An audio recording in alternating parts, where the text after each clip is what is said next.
the traffic here, but he's going to have to fight it going home like everybody else. Jeff Hammond. Oh, come on, Mike. I thought maybe they'd give me a lift back out, too. But I wanted to point out that Jeff Burton's situation right there may be okay if it goes full cycle and these guys have to make green flag stops. He could find himself back on the lead lap, and there we see Ryan Newman right there having problems. Looks like he may have lost an engine right there, and he's trying to get down out of the way. Hopefully caution is out. Mike? We were just commenting during the last break, Darrell, that car was really flying down the straightaway. And what's the old adage? They run their best twin? Yeah, I just think he pulls a lot of gear in that engine, you know, with that car, and he's turned a lot of RPM. I think that's probably what got him already. See him go down into turn 1 here. He's putting a little smoke out there. Parts are starting to... Definitely does. Things are starting to rattle around in there. And he makes that left-hand turn straight to the garage area. And this is about the 4th engine failure these guys have had this year. I know one of them was because they had a hole in the radiator at Martinsville, but it wasn't that many races ago, 7 or 8 races. He was in the top 5 in points. It's our 4th caution flag of the day. Young drivers are hard on engines. They just drive the heck out of it. Don't let them breathe much.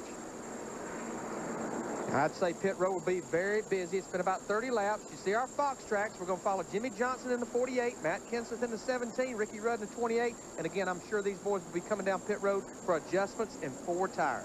Isn't that neat? We have the Fox tracks. You can see the car number. You can see the name. You can see where these guys are exactly at on the racetrack and on pit road. Here they come. Dick Berggren. Well, Matt Kenseth's car is a real good race car today. He has quality adjustments that he wants in this car. They're going to change the air pressure in the right front by a ½ a pound. That's to try to make the car turn a little bit better. And they're also going to take a ½ a turn into the left rear of the car. Same deal to Steve. Well, Dick, Ricky Rudd, the new Ironman, no chassis adjustments. He likes the sport just the way it is. 4 tires, Bobby Burrell and Ray Holmes changing tires to Matt Yoakum. Jimmy Johnson says as the night goes on, his car gets tighter and tighter on entry into turn 1. They put 1 pound of air pressure back into the left front as he's finally down and away. They also talked about a wedge adjustment. He says no, Kenseth will beat everybody off pit road. You know what, Larry? If that 17 car was pitting in Jimmy Johnson's pit, he might be able to lap some people in the pits. I mean, he's pitting way back up pit road about pit 25. He has to deal with cars coming in, cars going out. Looks like Jimmy Johnson in the 48 car, a little trouble on the right side. Another great pit stop by Matt Kenseth's Robbie Reiser-led crew.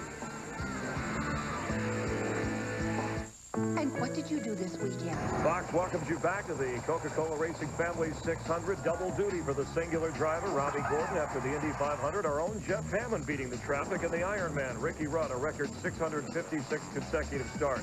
Kurt Busch, Jeremy Mayfield learning that things were tough early over this 600-mile race. Kevin LePage losing an engine into the wall. Ryan Newman also a blown engine. Remember, he finished in this race, last last year. We're getting ready to go from the Hollywood Hotel along with the former crew chief, Jeff Hammond. I'm Chris Myers. Glad to have you watching along with us this holiday weekend. Let's get a quick overview. Matt Kenseth has now taken the lead. Jimmy Johnson, the rookie, starting on the pole, has led most of the way, but it's very early in this long, grueling run. Yeah, what we got to kind of watch here, Chris, as this sun starts to drop down. What's going to be interesting is the track temperature, how these cars respond to it early on. Definitely, Jimmy Johnson's got the car to beat, but this is 600 miles, baby.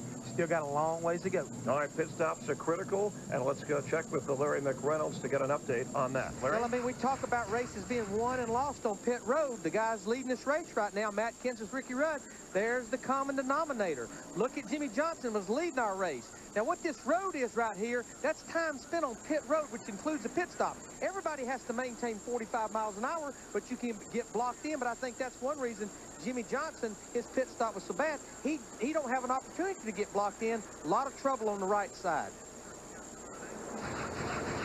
105 laps, 157 miles complete. There is Matt Kenseth. Look at, he has gained a total of 12 positions with his pit stop. 7 on the first, 4 on the second, and 1 on the third.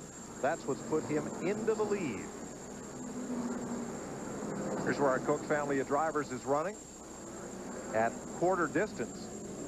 Ricky Rudd in second, Tony Stewart, Michael Waltrip all up in the top 10. They're all doing a pretty good job tonight. Andretti and Elliott in the top 20. Steve Park, Bobby Labonte. You know, Mike, things go better with Coke. Kyle Petty, Dale Jarrett, Jeff Burton, and Kevin Harvick. Pace car will pull in this time. Lead lap cars in the outside lane. Cars 1 or more laps down, led by Jeff Burton, who made a green flag pit stop in the bottom lane. Now, Kenseth and Burton are teammates. Let's see what happens on this restart. One thing these guys all learned from the Winston the other night, they've learned to get a little bit better restarts because they're all spinning the tires over here the other night. Well, Matt Kenseth in that 17 gets quite a run up there on the high side. Keeps that motor wound up there, especially on a restart on the high side of the racetrack.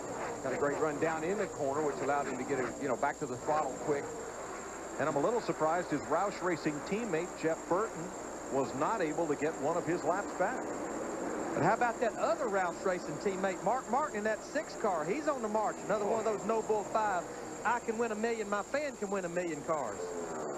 That 99 car just isn't all that good right now. As a matter of fact, he getting knocked around a little bit. 25 car got into him, knocked him sideways. You need to remember how he went a lap down was having to make that unscheduled green flag stop not that many laps ago for thinking he had a flat tire. Yeah, normally your car just handles so badly that you think all your tires are flat. And it put Jeff Burton, the defending champion of this race, 2 laps down. Now, Sterling Marlin. Dick Berggren. Well, Sterling Marlin is currently running in 6th spot, Mike, but he had a problem in the pit stop. Fuel can was late getting in, and they don't want to tell me whether or not they got all the fuel in. Our suspicion is they probably don't, because if they did, they'd have said they got it all in. Steve Burns. Well, Dick, Ricky Craven running in the 5th position. He said his car was tight off the corner, means it didn't want to turn, so they took a ½ a pound out of the right rear tire and took ½ a spring rubber out of the left rear spring. Matt Yoakum. Steve, the 15 car of Michael Waltrip restarted in the 9th position.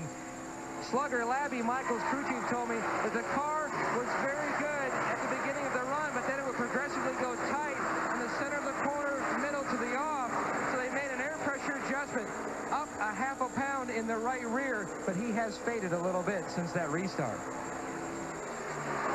Jeff Burton on the outside of Jimmy Spencer. Michael Waltrip looking in along with Hermie Sadler.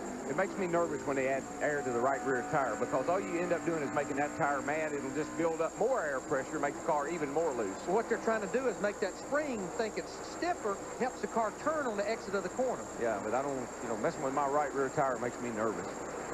Ricky Rudd in the Robert Yates 28, 45 years old. Now the holder of NASCAR's Ironman record. He took it from Terry Labonte, who took it some years ago from the King, Richard Petty. And here's Rudd looking for his first win of the season, tracking leader Matt Kenseth. He's making Matt Kenseth nervous right now. Guys, got a couple of fellers there that know how to win this race up there battling for the lead right now. That 28 and that 6.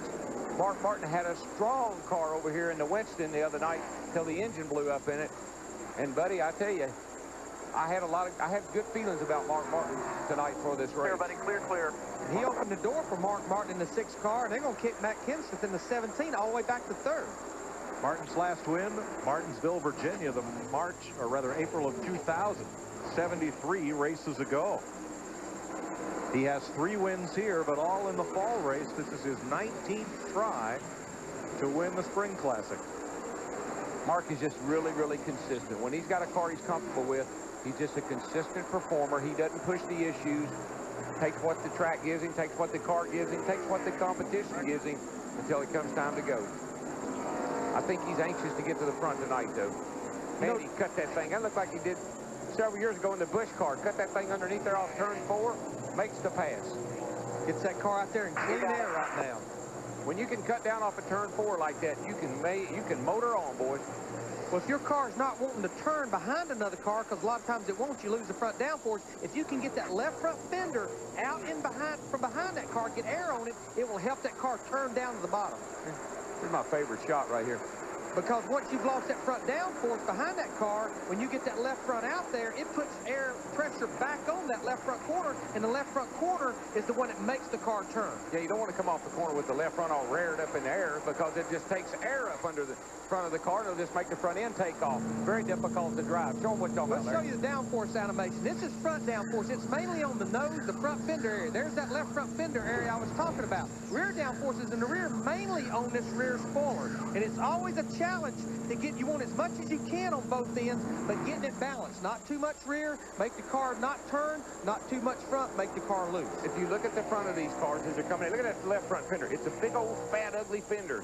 And the right one is real skinny and kind of towed in. The left one is real fat and towed out. See how far out it sticks? But if you make the right front too big, yeah, it'll help the car to turn, but it puts that downforce on the right front corner and will make it loose. Plant that right front, get in the corner, make it loose, getting in the corner. Ricky Rudd back under Mark Martin for the lead. Same way Martin got it is the way he lost it. Yeah, he might have just wanted to lead a lap, and he'll let Ricky set the pace a while. Three Fords at the front of the field. Ricky Rudd, Mark Martin, Matt Kenseth, and pole sitter Jimmy Johnson Chevrolet and Ricky Craven. The Coca-Cola Racing Family 600 on Fox is brought to you by Sprint BCS, the clear alternative to cellular, and by Viagra. Ask your doctor if Viagra is right for you. 122 laps complete. Our Subway race summary. 11 lead changes among 7 different leaders. 32 of the 43 starters are on the lead lap. We've had 4 caution flags for just 17 laps. One thing that happens, with these cautions, the leaders is, the same guys are still up front, but they're not catching up with the rear of the field as quickly as they were, because these guys back here can keep making adjustments. They get their cars better. They can keep up better. Jeff, you were talking about track conditions and track temperature just a little bit ago, and right now we're going through that one transition. The sun is behind the grandstands, but it's still daylight. But, Jeff, this track has cooled down almost 20 degrees, but we still have one major transition to go through. That's when it turns completely dark, no sunlight at all, and that's when it'll really start to change. Yeah, you're exactly right, Larry. And one thing I want to point out right now, we're talking about Ricky Rudd, Mark Martin, Matt Kenseth. Back on our restart lap 108, they ran their fastest laps of this race on lap about 112. All 3 of these guys ran a whole lot faster. Again, saying the racetrack's starting to cool down, speeds are starting to pick up, and these guys who have made it through that early transition period are hanging in it really tight as we see the 48 car of Jimmy Johnson go past Mark Martin. But I feel like these boys up the front, especially Ricky Rudd, they know how to run these long races. They know how to pace themselves. And again, making the right changes as this temperature starts to come around is starting to work in their favor. Ricky Rudd ran his first race here more than a quarter century ago. Matt Kenseth tracking Rudd now by 9/10 of a second. Dick Burton. Well, shortly after the pit stop, Mike Kenseth dropped from first to third. He came on the radio and told his crew that he simply could not keep up with those Yates cars. That would be Ricky Rudd in car number 28. Robbie Reiser told him, just settle back, get comfortable. Remember, this is a long, long race. Their strategy, keep all the fenders on it until the end. Big Jeff Gordon is a 3-time Coca-Cola Racing Family 600 winner, now climbed up to 8th on the pylon. Robbie Lewis, what did you guys do to get that car back into the race? Well, this pit crew's just done an incredible job. One of the biggest things, the weather's changing a lot right now. Sun going down behind the grandstand. We've been working with the panhard bar and wedge, tire pressure. We've been doing it all trying to get back up there. They also are having ice packs ready because Gordon said he was getting a little bit hotter in that race car. Dr. Scott McNair, the Hendrick team physician, is doing that. Last year, how stout is this gentleman? Last year, he made a $5,000 Nike for Shane Parsnow, a tire changer on the 25 who broke his foot. When he was done with a piece of spoiler and carbon fiber, he could kick the wall and he didn't feel a thing.